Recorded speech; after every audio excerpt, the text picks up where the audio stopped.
Hare Krishna Mataji, please accept my humble obeisances, all wish to share Prabhupada. Yeah, you can please start, Mataji. Thank you, Srimati. Please accept my humble obeisances, dear devotees. All glories to Srila Prabhupada, all glories to our wonderful Guru Maharaj, all glories to all of the assembled devotees. Hare Krishna. So I will screen share.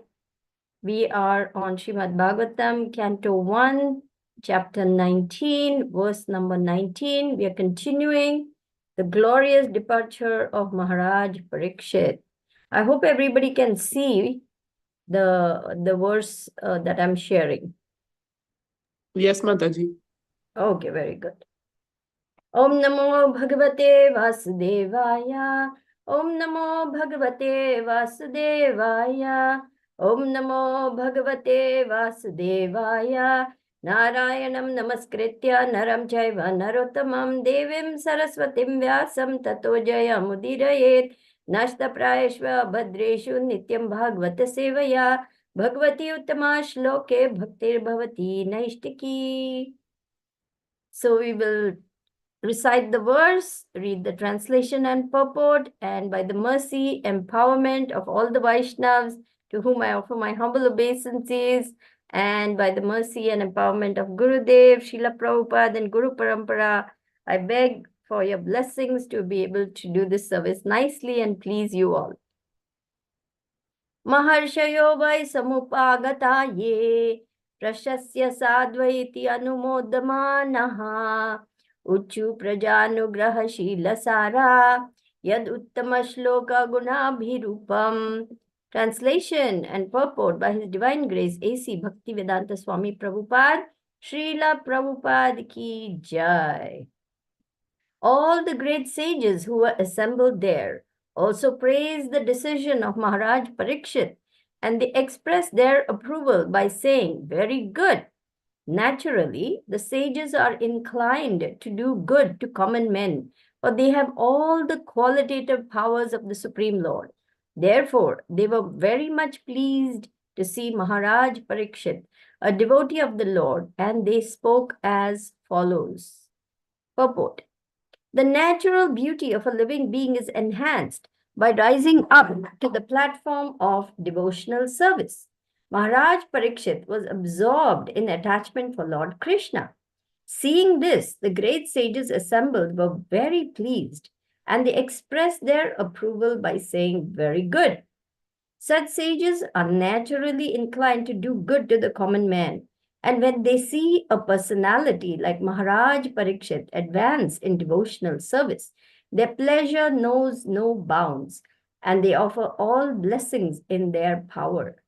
The devotional service of the Lord is so auspicious that all demigods and sages, up to the Lord himself, become pleased with the devotee, and therefore the devotee finds everything auspicious.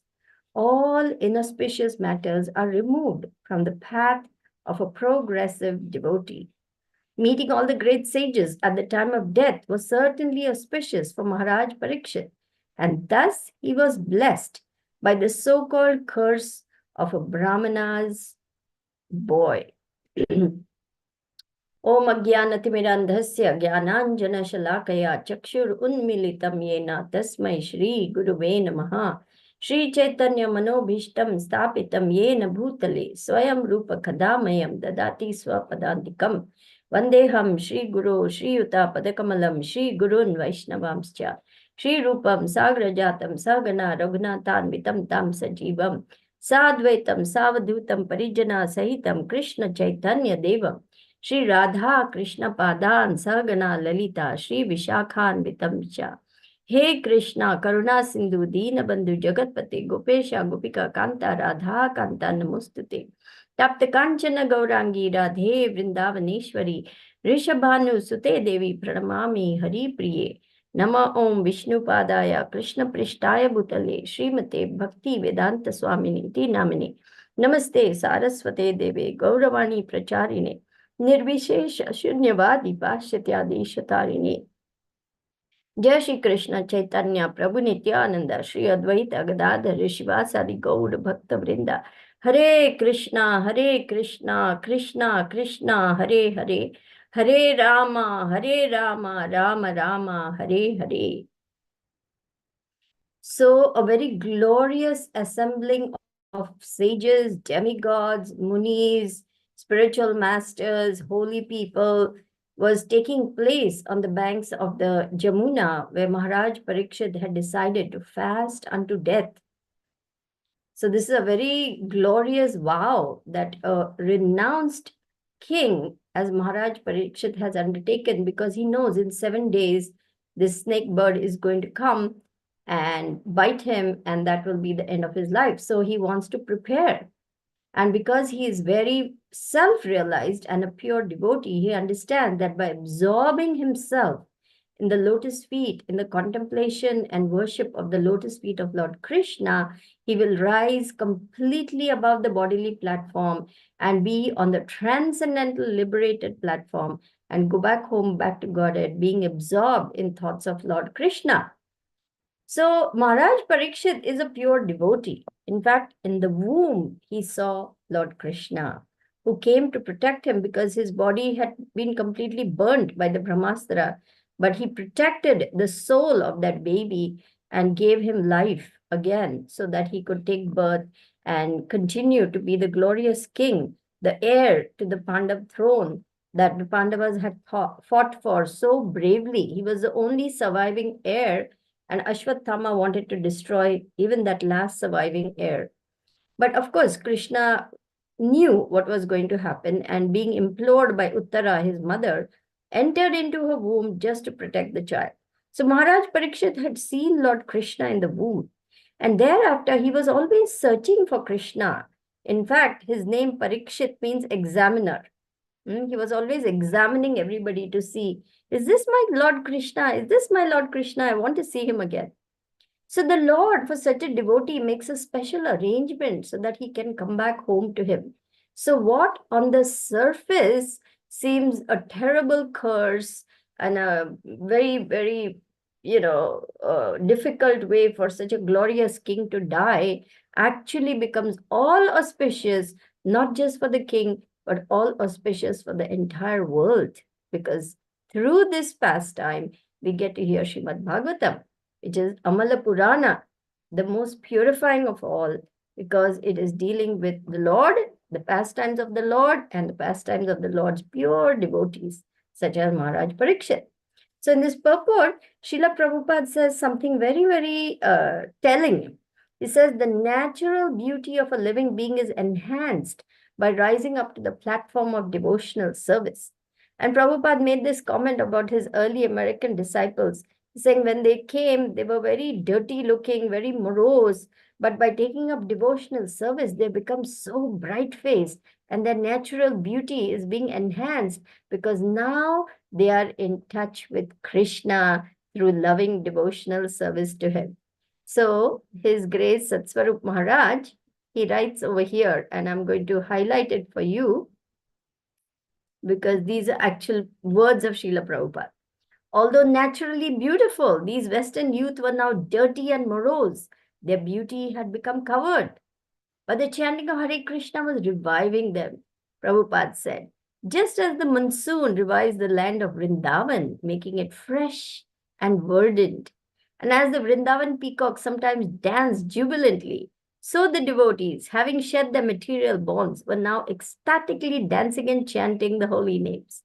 When the reporter asked Prabhupada if his disciples were hippies, Prabhupada replied, no, we are not hippies, we are happies. So you see how lovingly Prabhupada was guiding his disciples so that they can go back home, back to Godhead by taking shelter of the lotus feet of the Lord through pure devotional service. And their natural beauty was coming out more and more. What is this natural beauty? It's the beauty of the soul. The soul's beauty is right now covered over because we are materially contaminated and we're covered over by so many layers of all nasty things related to this material world. We have so many bad qualities marring, the pure consciousness of the soul. So we are what is called covered over. But the process of cleansing of the heart, which is this process of devotional service, removes all those layers so that the clear consciousness, the brightness of the soul shines through. And the soul is more brilliant than a million suns. So the pure devotees, if we look at our spiritual masters, the pure devotees of the Lord, they are effulgent. Why? Because they are completely pure, completely on the transcendental platform. So this natural beauty is nothing but the beauty of the soul, which comes to the surface because now there are no coverings to obscure it from the vision of others. So everyone can bring out the beauty of their soul, no matter what their condition or what their situation. It really doesn't matter. Somebody may be in a white body, black body, brown body, any body, disfigured body, challenged body in so many ways. But those things don't matter because the soul, on the soul level, there is no bar for anybody to take up Krishna consciousness and attain the highest perfection of life. Now here we see that Maharaj Parikshit was looking very beautiful, therefore. We can conclude that Maharaj Parikshit was looking very godly, very royal, very beautiful because he had taken this vow that I want to now purify my existence. I want to hear the glories of the Lord because this is what is necessary for me now at this juncture when I'm preparing to give up my body. I'm preparing to go back home, back to Godhead. So seeing this determination, all the great souls became very, very enlivened. What do the great sages want? All they want is that the conditioned souls get out of their imprisonment of material existence and go back home, back to Godhead. And the sages become very pleased when they see devotees making nice advancement because this is what they live for. Their program is non-different from the program of the Lord. It is the same because they are of one accord. They have come to save the conditioned fallen souls from the coils, from the shackles, from the entanglement with the material energy and bring them back to their natural position of pure loving servitors of God. So they are always trying to raise the consciousness of people, of the common man. And when they see people, devotees making advancement, especially one as elevated as Maharaj Parikshit, they become very happy. Their pleasure knows no bounds. See, this is the difference between spiritual life and material life. In material life, if somebody makes advancement of any sort, material, spiritual, any kind of advancement, immediately there is sorrow, there's envy, there's anger, there's jealousy, there's competitiveness, there's a desire to pull that other person down and pull oneself up, and all kinds of nasty things go on in the material world because this is material consciousness. But the complete opposite happens in spiritual life and with truly spiritual beings. They actually help others and they're pleased to see the advancement of others. So their pleasure knows no bounds and they offer all blessings in their power. The devotional service of the Lord is so auspicious that all demigods and sages up to the Lord himself become pleased with the devotee, and devotee finds everything auspicious. So here the word auspicious has been used so many times. I decided to share with you about Krishna consciousness being all auspicious. So let me look at that particular verse which I have pulled up for you, which is Krishna consciousness is all auspicious. It's a nectar of devotion. Maybe I took it out. Yes, here it is. Where everyone can see it.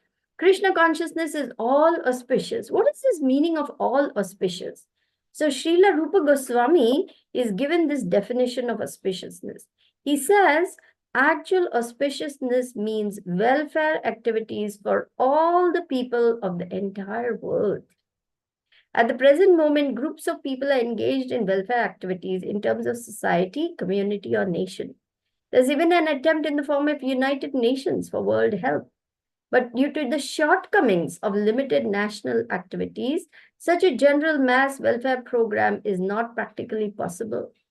The Krishna consciousness movement, however, is so nice that it can render the highest benefit to the entire human race. So you see how powerful devotional service and Krishna consciousness is for the whole world. It benefits not just the individual, or not just that family, or not just that yatra, but the entire world. Everyone can be attracted by this movement. Everyone can feel the result. Therefore, Rupa Goswami and other learned scholars agree that a broad propaganda program for the Krishna consciousness movement of devotional service all over the world is the highest humanitarian welfare activity. So, on the surface of it, it might seem that, oh, Maharaj Parikshit, what a terrible, passing away. But actually, we see it is very glorious because Krishna has made this special arrangement for him. This is from verse, let me go up, 1:15:13. Okay, 1:5:19. This is Srimad Bhagavatam 1:5:19, in which even though a person is bereft of everything, Krishna decides to do that to that person so that he comes out glorious. And I'm going to highlight this for you. As a special favor, he may remove all material paraphernalia. By such action, the bewildered devotee is forsaken by all friends and relatives, and he comes to his senses again by the mercy of the Lord and is set right to execute his devotional service. Of course, this is not the situation with Maharaj Parikshit. Here, the devotee who has become helpless by the will of the Lord is more fortunate than those who are born in good families. The fallen devotees born in a good family may forget the lotus feet of the Lord because they are less fortunate. But the devotee who is put into a forlorn condition is more fortunate because he swiftly returns to the lotus feet of the Lord, thinking himself helpless all around. So Maharaj Parikshit knows that there is no other shelter except the lotus feet of the Lord. Understanding this, he gives up everything. He gives up everything, his palace, his queens, his beautiful children, his treasury, his armies, his vast lands, everything he gives up just to take shelter of the lotus feet of the Lord, because the lotus feet of the Lord grant fearlessness, abhayam.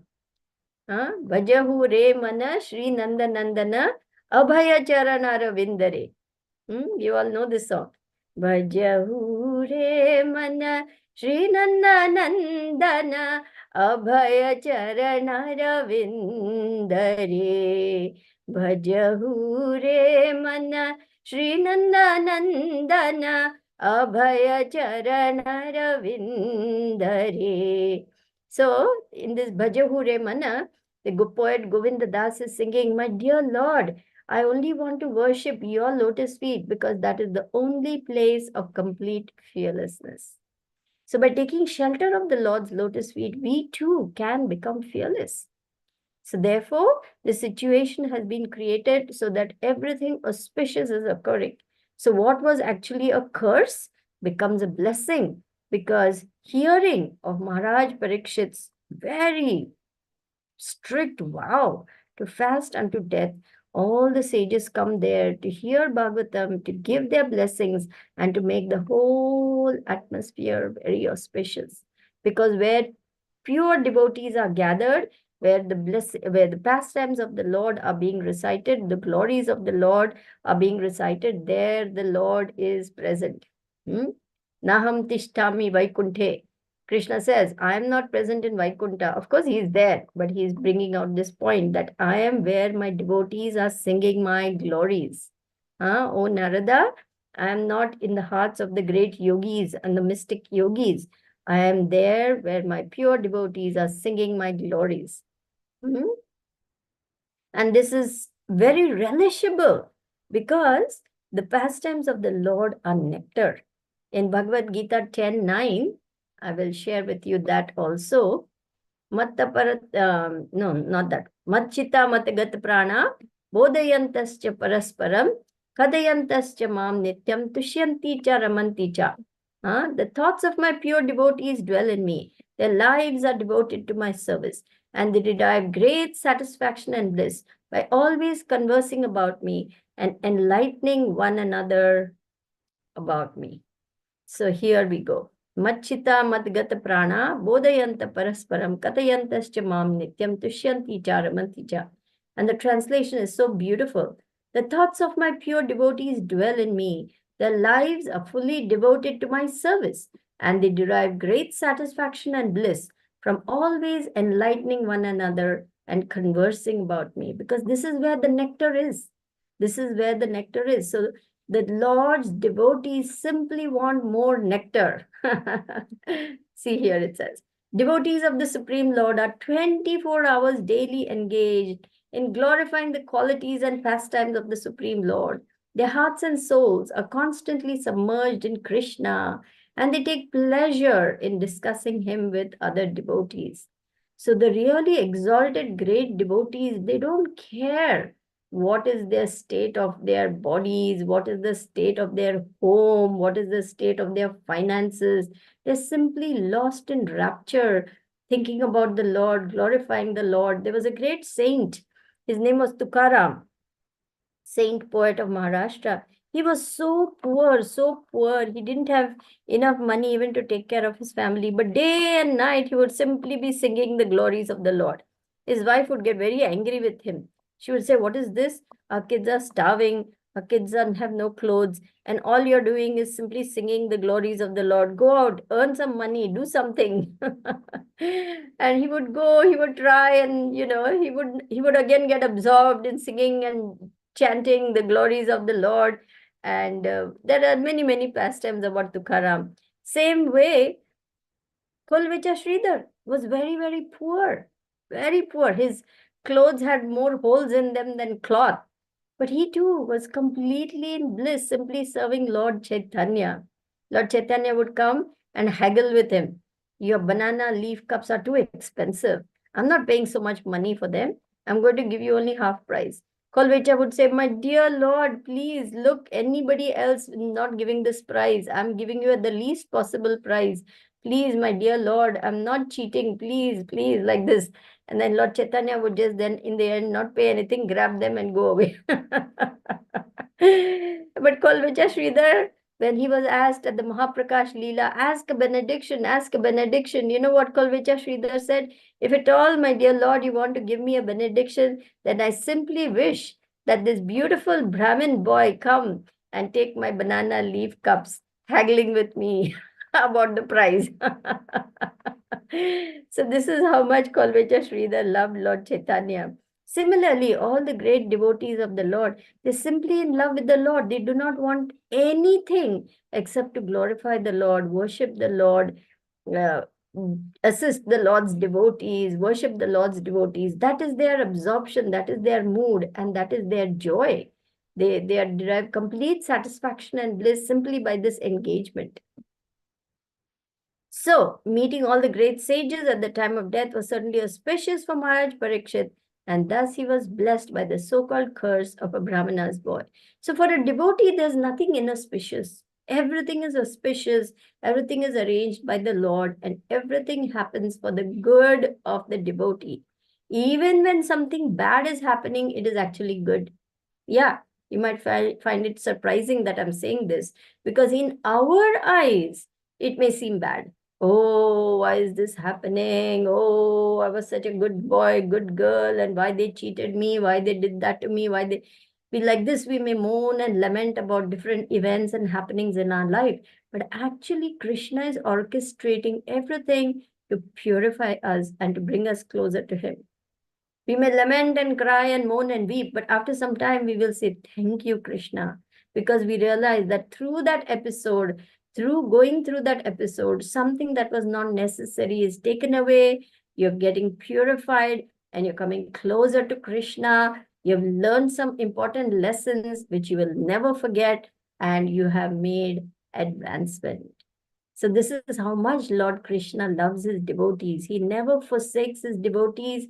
He's always looking out for his devotees, and he tells Arjuna, "Declare it boldly, my dear Arjuna, na me bhakta pranashyati. Kaunteya pratijanihi na me bhakta pranashyati." Chapter 9, verse number 31, I would think. Let me just check that for you. And he wants Arjuna to say this. Says, my dear Arjuna, declare it boldly that my devotee will never be vanquished. This is how confidently Krishna wants Arjuna to tell this to the whole world. 931. Here we go. क्षिप्रं भवति धर्मात्मा शश्वच्छान्तिं निगच्छति कौन्तेया प्रतिजानीहि न मे भक्त प्रणश्यति. He quickly becomes righteous and attains lasting peace. O son of Kunti, declare it boldly that my devotee never perishes. So you see, we might say, oh, devotees don't die. Of course, they give up the material body. But what is being declared here is that their devotional service will never be vanquished. It will never perish. It will be there forever in their eternal bank account. And Krishna protects that so that we pick up where we left off in our previous lifetime. This is the guarantee that Krishna is giving. So there is no loss. There is no diminution in this process. There is only onward march towards Krishna's lotus feet. Haribol. So I will stop share and we can open up for questions, comments, realizations, corrections, whatever you like. Thank you so very much. My humble obeisances to all the devotees. Srimati has asked me to also take over as host because she's a little busy. So I will look out for your hands which are raised, or if you want to type a question, I can read it out to everyone. And it would be really nice to see all your beautiful faces.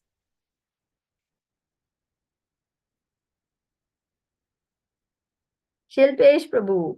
Okay, I have a question for you, Shilpesh Prabhu. Are you Shilpesh or are you Silpesh? Silpesh. It is Yes, S, not Sh.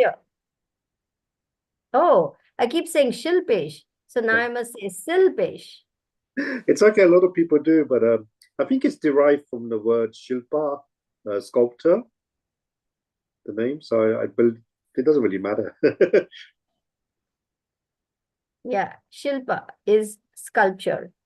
Yeah, so I believe it's derived from that. That's what I've been told. I was told by three, I've always wondered what my name was. And three devotees told me out of nowhere what it was, without me asking them. So then it is actually Shilpesh, not Silpesh. well, it's spelled this way, and that's how everybody says Right. it. Yeah, Right. that's But it is said as Shilpesh. Okay. yeah. All right. Just curious. My humble obeisances to you, Shilpesh. All glories to Prabhupada. All glories to our Guru Maharaj. Humble obeisance to everyone. Yeah, Mataji, just some kind of thoughts about today's talk, and also I think carrying on from yesterday's about the demigods. Like Maharaj Parikshit was a pure devotee, and when he sat down to hear the Bhagavatam, all these demigods appeared. He got so many blessings and so forth. So we're not obviously anywhere near where he was in our devotion and bhakti. And yes, once you go on this journey, lots of wonderful things happen. And also difficult things, like when you're purified, and how you say, like, our devotional service is carried on in our next life. When do we get that really, really firm faith that this is all absolutely happening and it's true? Because we always have doubts. Our minds will always have doubts about this journey and the process and what's going to happen after death and everything. Yes, our faith is right now weak and pliable, as Prabhupada said, because we are still neophyte devotees. We are still just learning about the process. We are still just learning how to practice devotional service. We need a lot of guidance. We need a lot of help. That is why we need the association of advanced devotees. We need the association of those who have traversed the path, who have become firm and fixed in their sadhana, in their services, in their faith, because they can impart faith to us. A Madhyam Adhikari can give faith, and Uttam Adhikari can give you transcendental ecstasy. So therefore, we need to associate at least with equals or better still advanced devotees so that we can serve them and we can learn from them. Pure devotees especially are most exalted and their association is most desirable, because even one moment's association with a pure devotee is completely purifying and one achieves all success in the end. Sadhu Sangha, Sarva Shastra Koy, Lava Matra Sadhu Sangha, Sarva Siddhi Hoy. Sarva Siddhi, all perfection is reached just by 1/11th of a second of the association of a pure devotee. So this is how wonderful.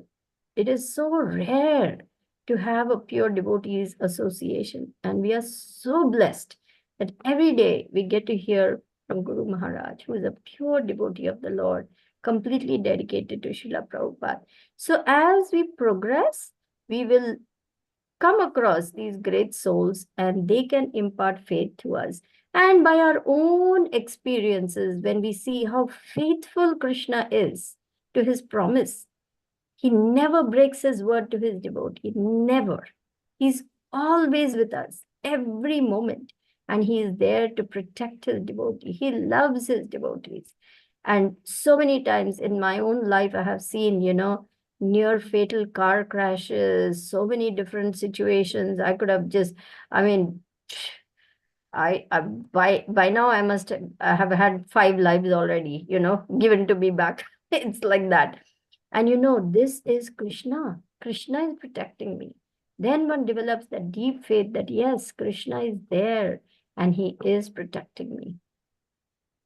So your own experience as well as the guidance, instructions, example of senior devotees will give you more and more faith and confidence in the process.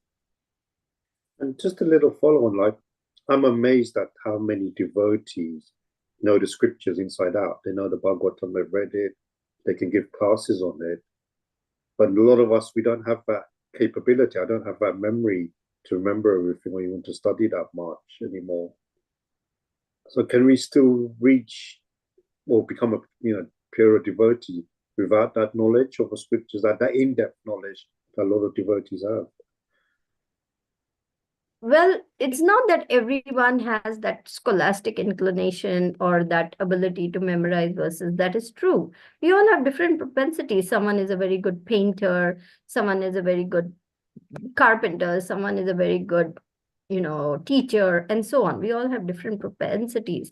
So it's not that everybody should memorize all the shlokas, everybody should know the scriptures inside out and things like that. It is helpful for us to get into the reading habit for our own edification, for our own purification, and not to impress others or not to show I know so many shlokas. That's not important. What is important is getting a grasp of the philosophy for our own selves. And that will come from hearing. Automatically, when we hear these verses over and over and over and over again, they start making an imprint on the mind. I didn't know verses.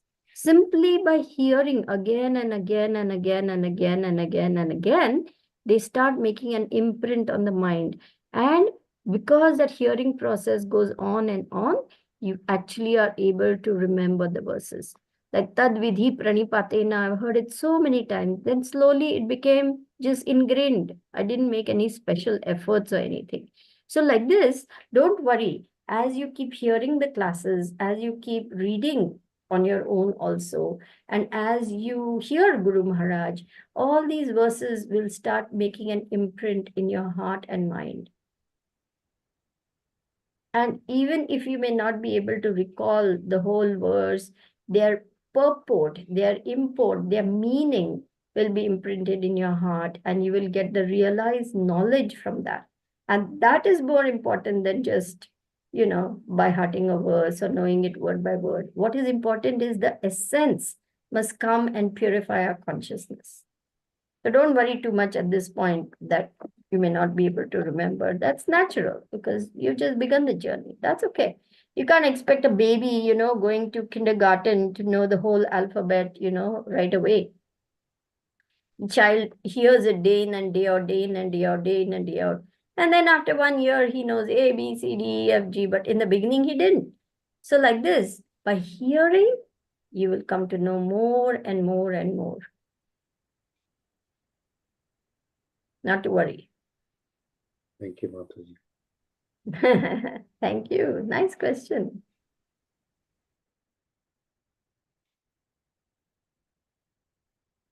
Anybody else would like to add something to that or say something more? We have other devotees also who can. We have Sukava Mataji and we have Srimati. Maybe they would like to say something to add to this answer. If you would like to give some more wisdom to Shilpesh Prabhu, feel free to jump in. And okay, we have Trupti Mataji who wants to say something. Hare Krishna. Hare Krishna, Mataji. My obeisances to you and my obeisances to Srila Prabhupada.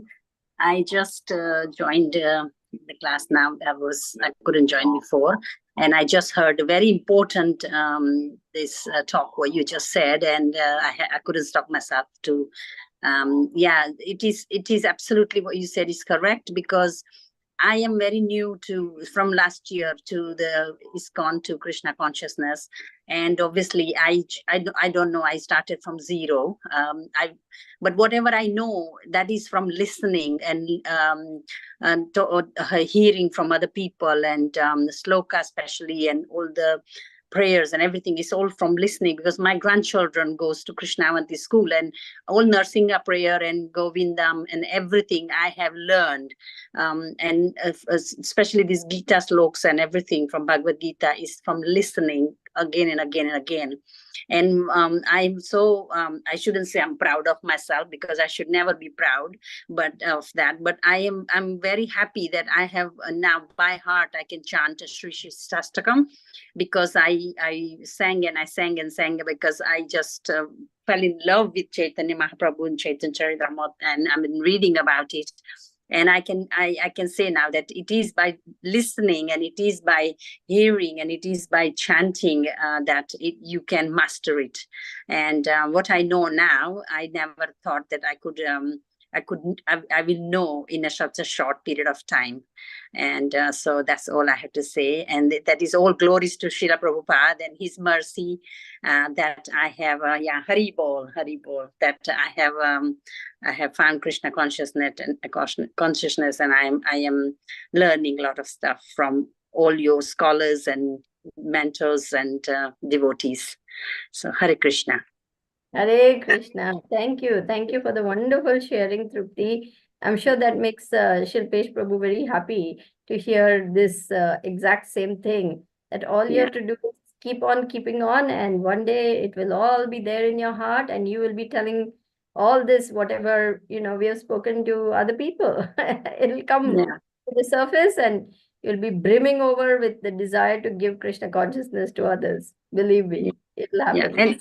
And one time I had an opportunity to speak to the Sri Bhagwan Keshava Swami. He came to our temple here in South Norwood, and I was telling him, and I said that I just feel that I started very late in life, and I missed out so much, and I have to know so much, and I have to read so much, and I have to remember.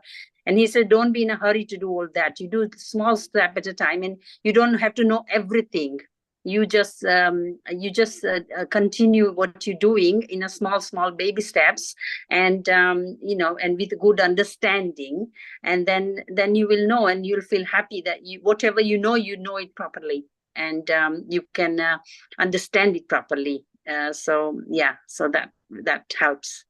Yes, and you got the best advice. That is exactly what we want everyone to understand. There's no rush.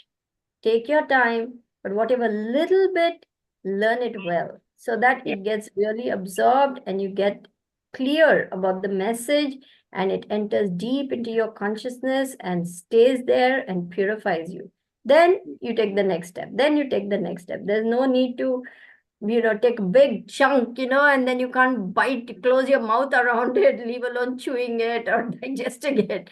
So little at a time, and then we can keep going. Baby steps. Yes, baby steps. Yes. Yes, Mataji. Hare Krishna. Thank you. Thank you. Thank you very much. That was very wonderful sharing, Trupti. Really appreciate that. All glories to all your mentors who are guiding you so nicely. Yes. Haribol. Haribol.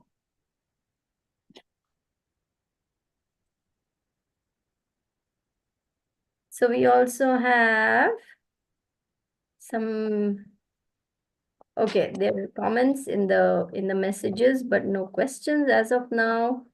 So we thank Srimati for her wonderful seva. She had to leave. Thank you, Divya, for your association and being here with us today. Thank you, Veronica, for also being here and giving us your wonderful association. Every devotee is so wonderful. Every devotee is so rare. Each and every devotee can deliver the whole world. Yeah, this is what Lord Chaitanya says. Every Vaishnava is so precious. So we thank you for your presence here today with us.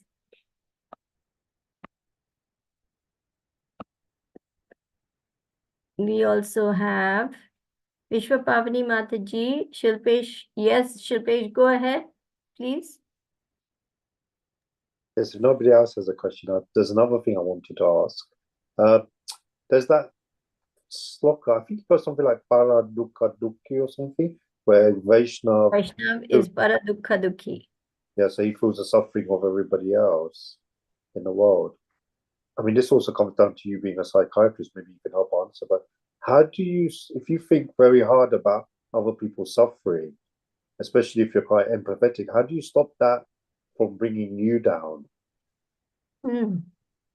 Yeah, Because good question. suffering in the world is, as we know, it's huge. Just switch on the news and all you see is suffering.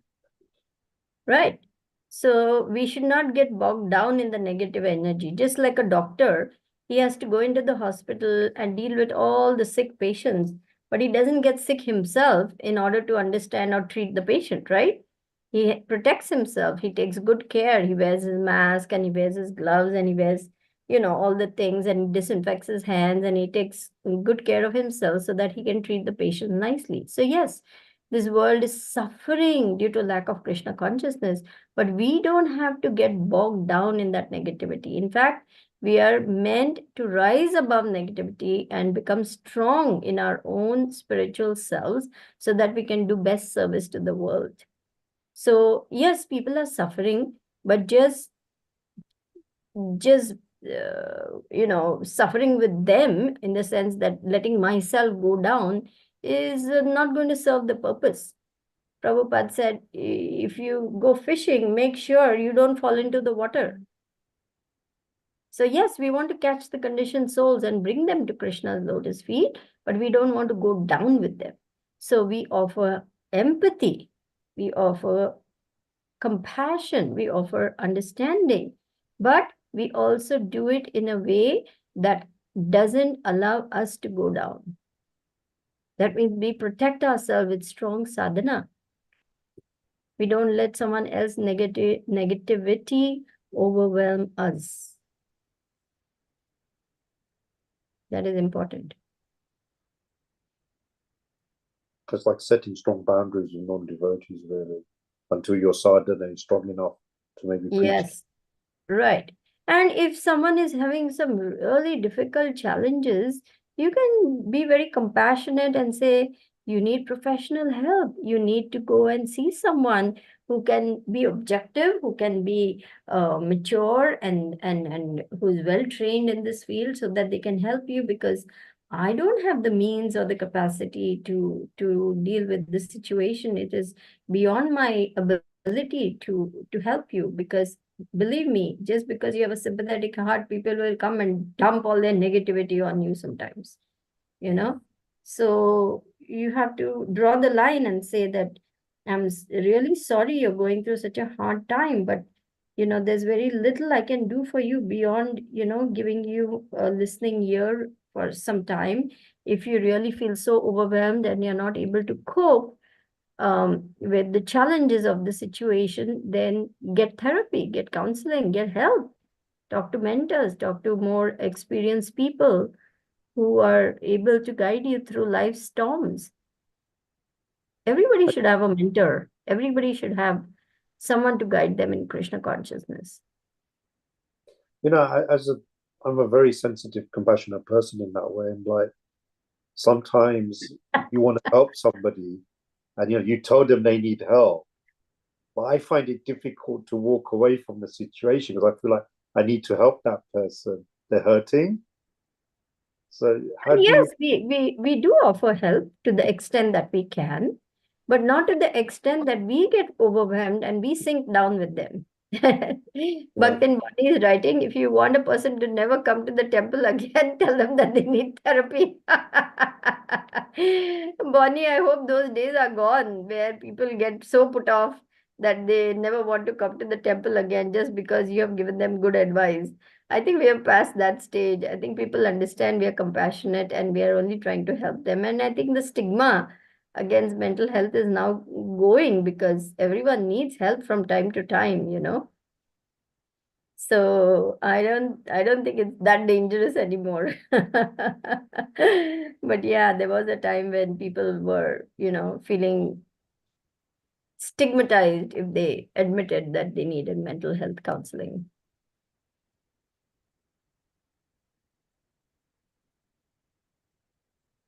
Yeah, Prabhupada said psychiatry, humbug. This is all humbug. He said this about psychiatry. I mean, we are not talking about the secular, you know, mental health. We have many devotee counselors and therapists who are very grounded in our philosophy to help others.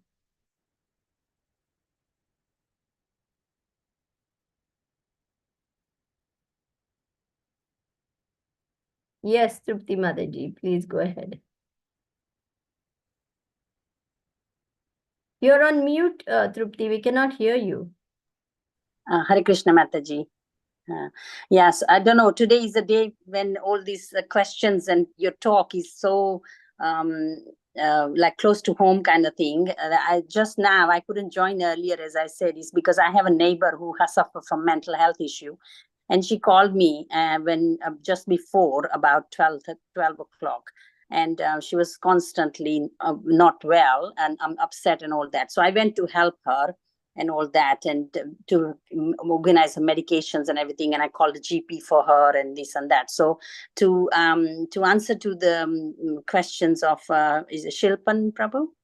Shilpesh. Yeah, that I am very compassionate person as well. But it comes to time that if you lived with the elderly person or family or friends or who have got some sort of issues, then you have to train yourself to be out of the game and just to help. Otherwise, you can't help them properly. If you put your emotions there, you can't help them properly. Compassion is there. You have to show compassion, yes, but you have to get them right help. As I did today, because there's only certain things we can do physically and mentally as well, because it's draining to help somebody who's suffering from mental health or any other issues like that. So yeah, but you do have to come out of the situation and then help them. If you are in the situation and want to help them, and if you are emotional person as well, it doesn't help the other person because their emotions already overwhelmed. They are very overwhelmed. So you have to be on the side and then help them. So that's how I have been helping her. I've known her for 20 odd years. So so that's how I help her, because she lives on her own. So putting my showing compassion, but having that feeling of like being overwhelmed with her situation, because she's already overwhelmed, and if you become like that, then it doesn't help her or yourself. Then you can't help clearly and see clearly. So that is just my personal experience, and I'm sharing. Obviously, everybody's have different views. Yeah. Thank you. Thank you. It's exactly what you said, Mataji. We have to take the steps to help without getting drowned ourselves. Yes. Yeah.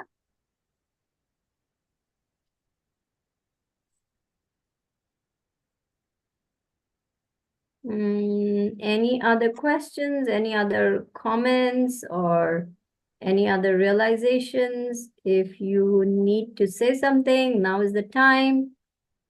If not, we can close the call. If everybody has satisfied themselves. Okay, so I don't see any hands raised. I don't see any questions in the chat either. So thank you all so very much for giving me a valuable association and tolerating me. It's always disappointing not to have Guru Maharaj on the call, but still all of you came forward to hear. So I'm very grateful that you allowed me to serve you. Please pray for me. Please give me your blessings so that I can do more and I can do better. Thank you very much. Hare Krishna. Vancha kalpatarubhyascha kripa sindhubhya vacha. Patitanam pavanebhyo vaishnavebhyo namo namaha. Hari Bol. Guru Maharaj ki jai. Srila Prabhupada ki jai.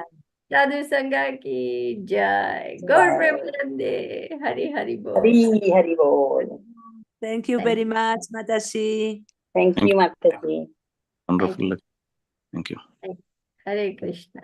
We will end the call over here. Thank you very much. Hari Bol.